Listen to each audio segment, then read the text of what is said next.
you're going to be, wanting to become an entrepreneur and get into business, and you're, running all the numbers to figure out what it's going to take, and you want to go to a bank for a loan, just double your number first. Everything costs so much more than you think it's gonna. It's amazing how things spiral and just get expensive. So really plan ahead, because the bank's pretty open to lending, but if you go back for money too soon, they're going to think you did it wrong, and things can get pretty tight.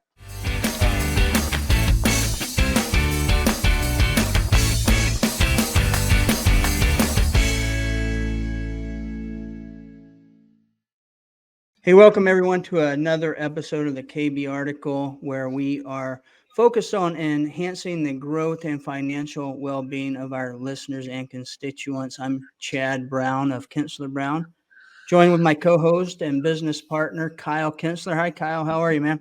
I'm well. How is everybody doing today? So happy Halloween to everybody. So Yeah. Oh, it is Halloween. That's right. it is. I've had to kind of remind myself a couple times. I saw a couple people playing volleyball last night in their Halloween outfits and whatever. And I said, I thought it was over already. And it's like, man, we haven't gotten there yet. They celebrated so much before we even get here. So kidding. Today's the day. We used to celebrate it one day. Now we celebrate it a week. Yeah, I believe it's going to be single-digit temperatures, so I think I'm going to forego the celebration. My kids are old, but we'll pass that. But no, we're excited today to be joined by a local entrepreneur here in Omaha, Nebraska, Zach Triemert. But Zach, did I pronounce your name right? Triemert. Triemert. Yep. Zach is with the Brickway and now Lucky Bucket Brewery. Again, we'll dive into more of those details, but a little bio on Zach. He graduated from the University of Wisconsin with a degree in microbiology. Something spiked his curiosity, and he decided to go over to Scotland and get a master's in brewery and distillery.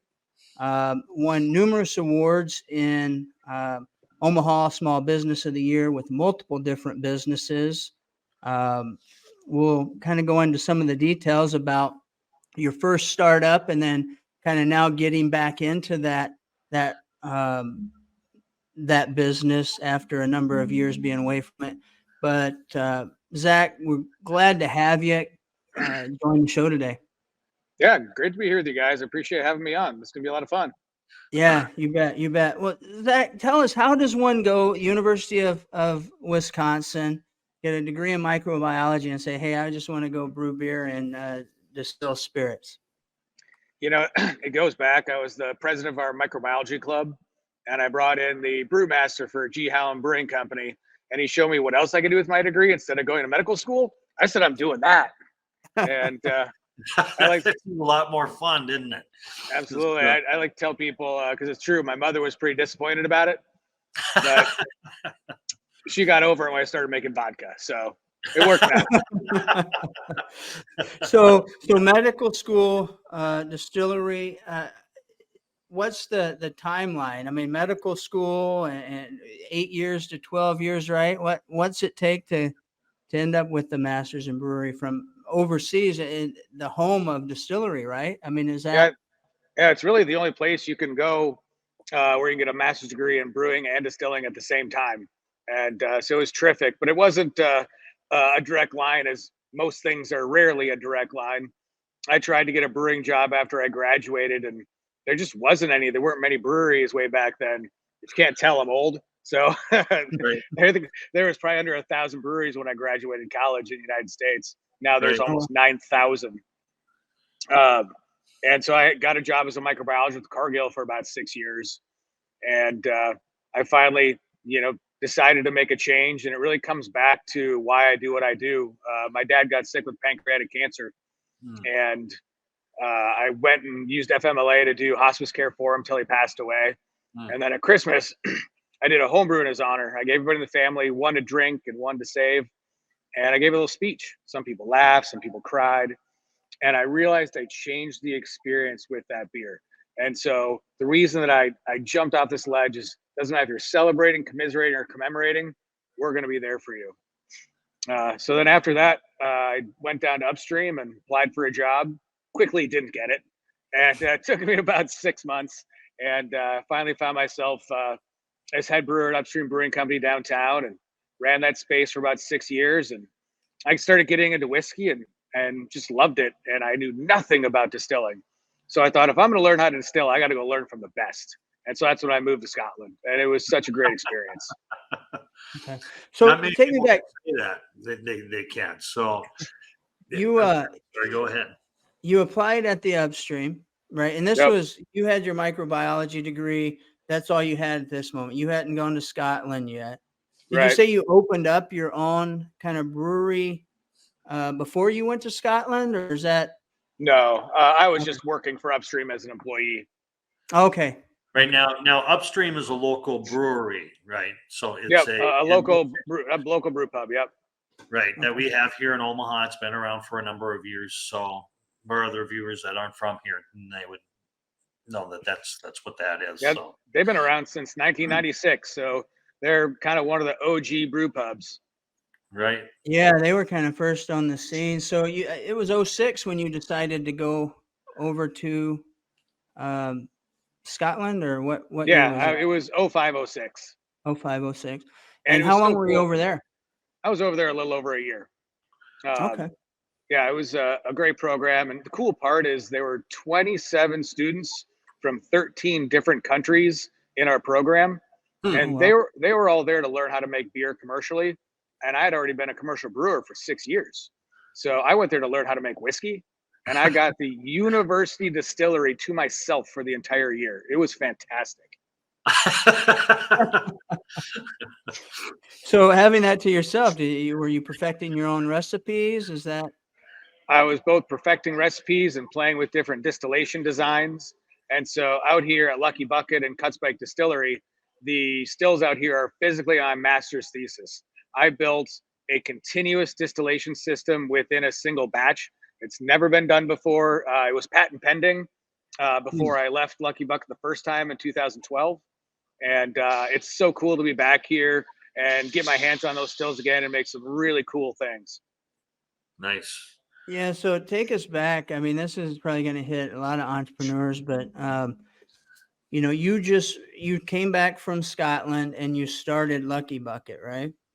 I did, and it also had to do some legislative things around it because there was no law in Nebraska that allowed for craft distilling. So it was my first time jumping into the political pond. I had to work with a state legislator to write a bill. I'd never written a bill before.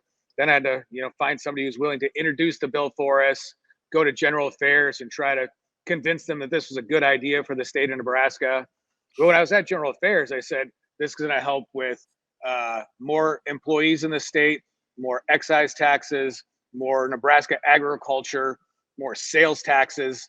And one of the guys stopped me and said, why wouldn't we vote for this? And Right. they voted unanimously to move it forward to the General Assembly. No, and I think that's just kind of what an ordeal to have to go through that, to say, hey, I can't even be a distiller in my own state. First, we don't even have legislation for this yet. There isn't even an industry for this yet. It's like we have to pass a law before that happens. So I would suspect, 99% of the people would stop right there and say, hey, I can't do this. Okay. I kind of, took it as far as I could or whatever it is. But then there's some people, like yourself, that just kind of put your head down and say, hey, let's see what happens with this. And then you took it that next. So yeah, to have state legislation. So there's brewing, and that's what allows you to brew beer, right? Correct. So you want to do distillery, that allows you to brew everything else for spirits. Is that correct? Yeah, we're able to distill vodka, gin, whiskey, rum, brandy. We distill quite a lot out here. Right. So no, and congratulations to you for getting that through. That's tremendous. Was that 2006? What year was that? I believe Dave Heineman signed that into law the summer of 2006. So when he signed that into law, then you established Lucky Bucket, or you established the business? I established both Lucky Bucket, and my distiller at the time was called the Solace Distillery. So it was Scottish Gaelic for happiness or joy. So that was a big name. That was a big name around here, Lucky Bucket. I mean, it was a famous brew. I think we probably all drank a little bit of it. I don't know, Kyle, if you were down here at the time, but it Yeah, it was a was. Well, well-known it was one of brand. the first. It's one of the kind of the first that really kind of sticks out, in this area. Yeah. So So, and then, years go by, and in 2012, you ended up selling that. Is that correct, Zach? I did. It was more of a hostile takeover than Mm. a sale that I wanted to do, which is quite an interesting story in and of itself. But things worked out in the long run. Yeah, it sounds like it. I think you were telling us about a month ago when we ran into you that you had just closed on reacquiring both brands, right? Yep. Yeah, Lucky And Bucket, back in the day, we grew that into the biggest brewery in the state. It was a ton yeah, of fun, and it's fallen off over the past decade. And so now we're out here with the team. I've got two guys on this team that were here when I left, and I mean, they're just doing a fantastic job. And we're teeing this up to kind of reverse that hockey stick in a different direction. nice, so nice. the way I kind of vision you had a passion before you went overseas and a vision of what you were gonna kind of do with it. So you came back, hit the ground running. I think that's what kind of pushed you through that first barrier of getting that legislation done. You knew what you wanted to do and what it meant to you. You created that business and it was successful. This takeover that happens in business, but what would you say was kind of the precursor, or was there something to that, or why did it happen? One, and two, why was it not successful Oh, I would say, after you were gone? yeah, the business partners I had, I think, just decided they could do it without me, and you know, that was their opinion, and they just didn't have the same passion and love for this business that I do, and in a lot of respects, just didn't like to talk to people. And I love talking to people, so we're going to be out there talking to everybody about this relaunch, and we're going to be loud and proud, and we're going to have a lot of fun with this. Yeah.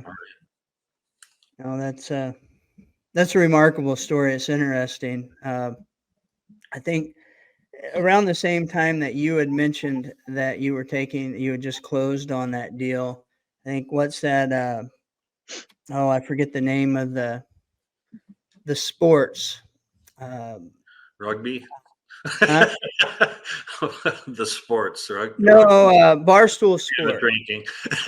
Barstool Sports. The same thing kind of happened as they sold out to I believe it was ESPN, or no, some sports book, and for a lot of money.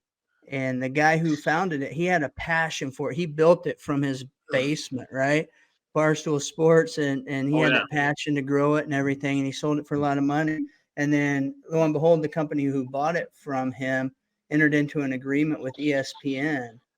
And in order to do that, they had to sell Barstool Sports. So they sold it back to him. Now it was $1. So he sold it for like 500 million. Then he bought it back for $1, and now he's operating it again. It's crazy. I don't know if you paid more. You probably paid more than $1, but similar scenario where the business wasn't as successful as it was when the founder was running it, right? Yep. So So where are you at now, Zach? So things are going well. I know you've got 2 locations here in town with the distillery. Now, does Lucky Bucket have a different location in addition to that? Well, I have my Brickway location down in the old market at 12th and Right. Jackson, where we have Right. our brewery and distillery. Then we have the Lucky Bucket facility that is just south of 120th and Giles in La Vista. And so we have our Okay. brewery and distillery, both the Lucky Bucket Brewery and the Cutsbike Distillery out here. Okay. And then what are you looking at as far as what's your plans wise over the next year, 3 years? And I see all over the place you're doing events, it seems like, and when I show up to these events here or whatever, and oftentimes I'll see that their Brickway is the the taste, and that's the beer of choice for that. And I look around the room, and I'll find you there somewhere. So, which is kind of cool. You kind of associate Zach with fun, and they tend to be fun when they go to those things. So, but what are you looking at doing? I know you just had an event here a few days ago, and you got another event that's coming up on the 17th. And such. Yeah, I mean, a little bit about those things. Yeah, right now I'm just laser focused on getting the construction done out here at Lucky Bucket. So there was a lot of kind of rehab that needed to be done in the building, and we're bringing us back to the glory that it was. It's going to be beautiful, and so we've got 2.5 weeks between now and November 17th for our grand reopening, and we're going to have a ribbon cutting at 3:00.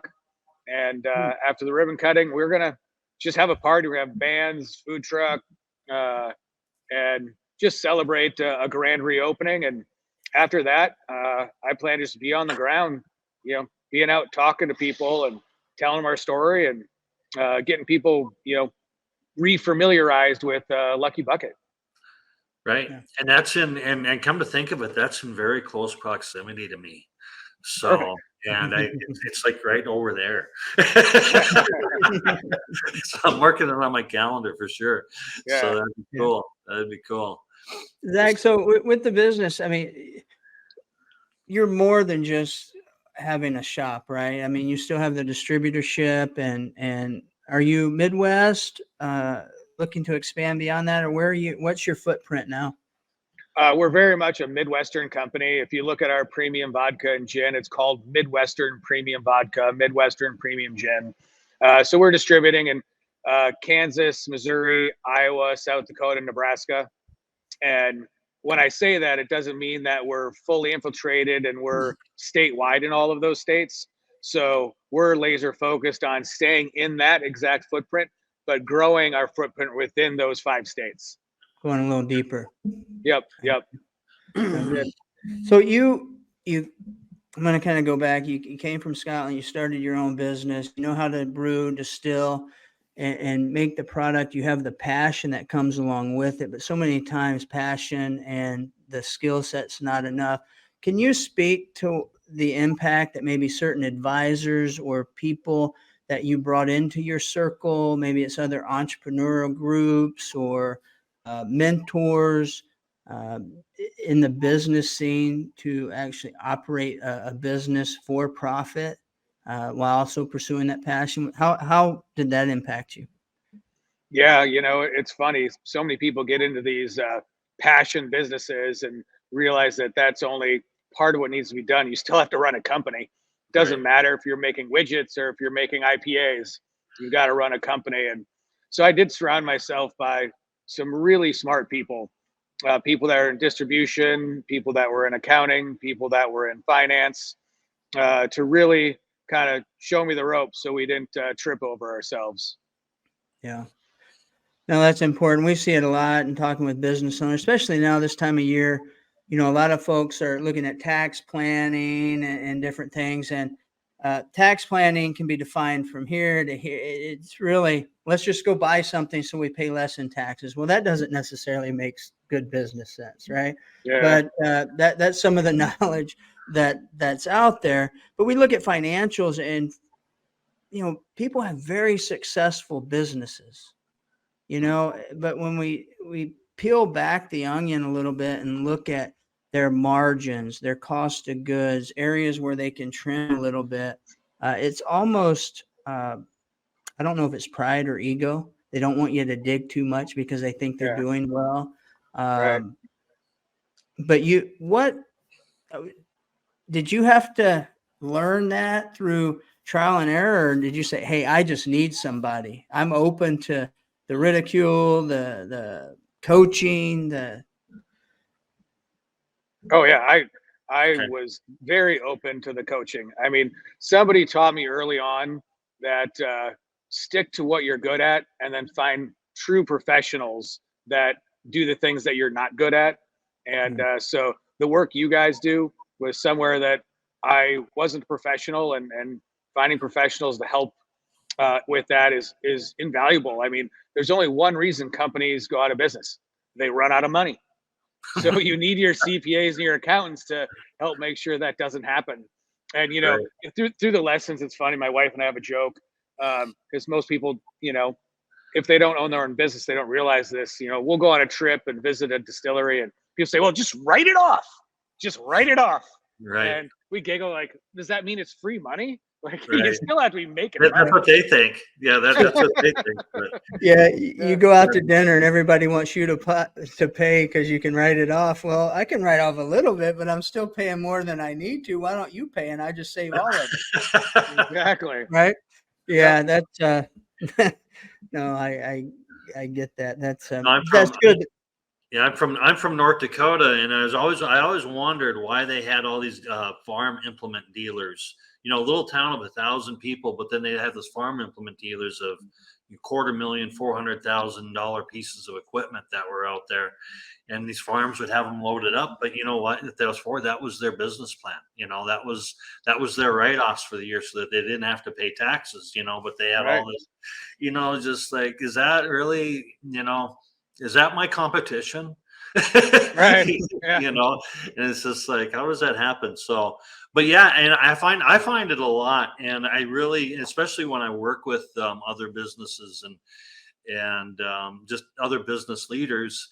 And sometimes I think pride is kind of the main thing. Oftentimes it really gets into people's way, and like, why don't we see things eye to eye? Because sometimes it kind of holds them back, because not being able to, or have that willingness to learn from others, and to say, hey, I don't know everything that there is to know about business. I have my flaws. And I tell you what, and Zach, I mean, you have a tremendous product. You're a great, distiller and all this and that you have. But I think everybody always has that different thing that they bring to the business. And like I said, you want to hire to where your weaknesses are.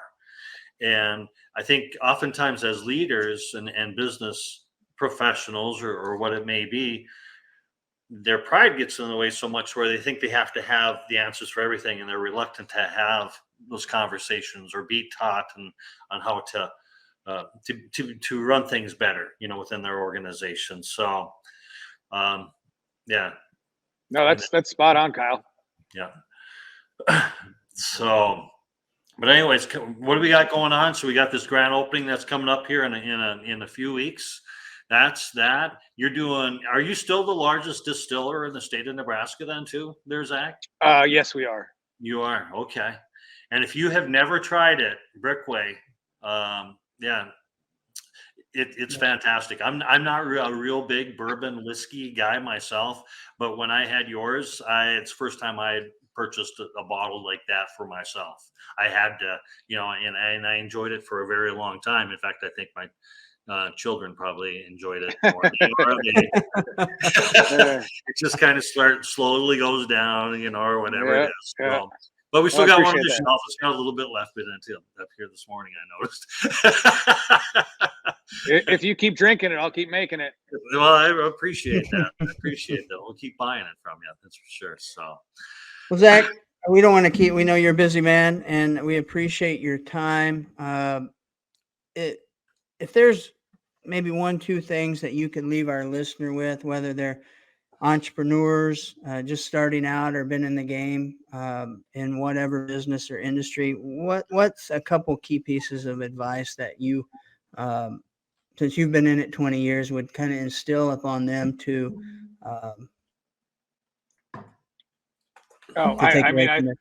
the first one that comes to mind, if you're going to be, wanting to become an entrepreneur and get into business, and you're, running all the numbers to figure out what it's going to take, and you want to go to a bank for a loan, just double your number first.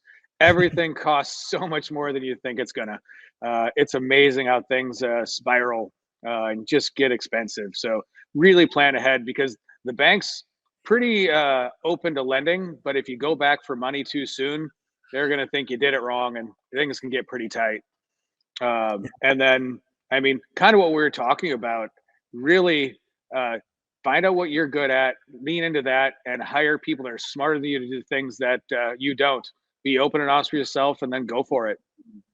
Yeah, no, that's awesome. I love those points. One of the kind of obstacles I think I hear from businesses that, I might talk to, or Kyle might talk to, regarding how can we help from an advisory, CPA, accounting, bookkeeping role? And they said, we just can't afford that right now. And we can say, you know, you can't afford not to, but again, cash is king. And when you're starting out, sometimes you don't have that. So just for the listeners, there are ways that consultants and advisors can help, um, help that cash flow a little bit better, um, and be somewhat unique in the way we structure contracts to provide services to companies, because we understand what startup phase is. You know, cash may be tight. There's opportunities to negotiate contracts that manage cash flow a little bit better and get you the level of services that you need to, you know, kind of, I guess, not fast track, but shorten that cycle, you know, from uh, startup to actually cash flowing and profitability. So anyway, Well, no, good stuff. there is that, but oftentimes what we will find in our industry, anyways, is that by the time that those small businesses, by the time that they do come to you, that they are overwhelmed with their books and everything that they have going on, and it's such a mess that they have, and they think it's such a mess that they'd be embarrassed to bring it. But I tell you what, probably about 80% of those that we bring on, there is a point to where we need to get them straightened out and going forward. I mean, that's just, it is normal, but I think oftentimes people probably think that that isn't, but we're all here. We all learn, we all stumble, you know, especially through the small business, and then no 2 days are alike. And if they were, we probably wouldn't be growing and improving each day. Yeah, So yeah. it's always something new.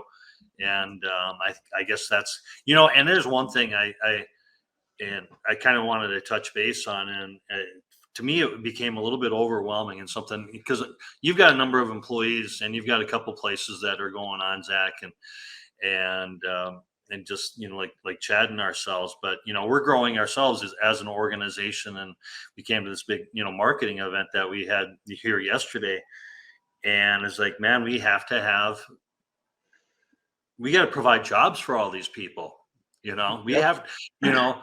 And it's just, it never really hit me like it did yesterday, is, you know, when you're kind of smaller and you're kind of growing or whatever, but every day when you keep hiring more and more people and you're growing your organization, that gives you more and more meaning that you're not getting out of bed for yourself anymore. You're getting out of bed because everybody's relying on you in order to get the job done and do the very best you can. Because what if you had to lay people off, but you decided that you wanted to kind of take it easy for a little while, maybe a little more longer than you needed to. So it's really to me, it's really kind of starting to hit home more and more. And it's just kind of a thought that I had there yesterday.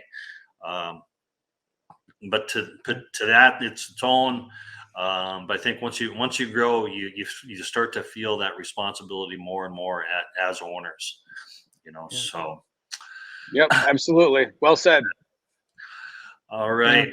Well, good stuff, guys. Well, hey, I appreciate you being on, Zach. We both do, Kyle and I. It's been tremendous value. I think the listeners are gonna take at least one nugget from this that they can apply to their business or their life to be more successful. I think for me, it's really two things: is the passion for something, and for me, it's to help businesses succeed. And as Kyle said, it's you know, you have more responsibility on your shoulders. So I think that's key for me. Key takeaways, and like I said, with the KB article on Kinsler Brown overall, our goal, our kind of North Star, is to optimize the growth and financial well-being of those we serve, and that's our community, that's our clients, that's our employees, that's our families and their families. So I appreciate you being on. It's been a tremendous value for me, and I think our listeners as well. So, Well, thanks, gentlemen. Appreciate having me. It's a lot of fun. anything we can do for your event coming up? When is that again? Or anybody that's out there, or, you know, our audience there, anything that we can. This is an open event. It's November 17th. Just keep letting people know. And if you're listening to this, come on out and see us. It's going to be a fun party. So you're going to be doing some social media type of thing, announcing that? So Yep, you we're might gonna get it be. out there. So go out there Yep. and identify the Brickway Distillery. It's got a Facebook page in itself. So Well, this one's for Lucky Bucket Brewing Company. Lucky So, Bucket, right, yep. right, okay. So go to the Oh, Lucky Bucket page and like that there, and then and push that out and get people there. So Yep, and we will be announcing it on the Brickway page as well. But just want to sure, be clear, sure. this is for the Lucky Bucket grand reopening. Yeah. Yes, sir. If you Yes, can sir. go attend, if you're local, Yeah. it's definitely going to be a great event. So, Or thanks travel. There's again. hotels all around here. There you go. Sounds Cheers, great. Well, cheers, fellas. thanks again, Zach. We All appreciate right. it. Thanks again for tuning in for another episode of the KB Article, where we're focused on optimizing the growth and financial well-being of all of those that we come in contact with through our business and listening here live.